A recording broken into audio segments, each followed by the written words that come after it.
Hello guys, my name is Haseeb. आज की इस वीडियो में हम बात करने वाले हैं कि आपने गूगल के ऊपर हम ये क्रोम ब्राउज़र के ऊपर ना यहाँ पर जैसे ये वेब स्टोर ओपन हो रहा है, ऐसे यूट्यूब और दूसरे ऐप भी शो हों। इसके लिए आपने सबसे पहले जो शो करना है वो लाएँ। ये देखें ऊपर ये 9 डॉट पर जाना है, यहाँ पर ये यूट्यूब है। मैंने इसे क्लिक किया, ये ओपन हो रही है। अब ये देखें, अब मैं चाहता हूँ कि ये ना मेरे वहाँ पर शो हो, तो इसलिए ये ऊपर से ये वाला लिंक इसे कॉपी करना है। ये कॉपी कर लिया, न्यू टैब ओपन करके ये इसे ऐड शॉर्ट कट में डालना है। ये देखें, ये अर्ल पर इसे पेस्ट कर देना है। ऊपर आप जो भी नाम लिखना चाहें वेबसाइट का लिखते हैं। मैं सिंपल यूट्यूब लिखूँगा।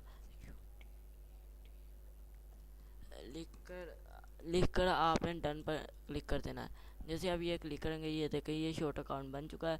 इसे आपने ऐसे क्लिक करना है और ये देखें, मैं आपको काट कर दोबारा दिखा देता हूँ। ये बहुत ही आसान तरीका है। ये देखें, मैंने काट कर दोबारा किया। ये देखें, ये ऐसे है। अगर आप इसे रिमूव करना चाहते हैं तो ये 3 डॉट्स पर जाके यहाँ से रिमूव। ये बहुत आसान तरीका है। इसके या मेरी वीडियो को लाइक और सब्सक्राइब ज़रूर कर दें और बेल आइकन का कैन को भी दबा दिए, ताकि आप मेरी हर आने वाली वीडियो आप तक पहुंचती रहे।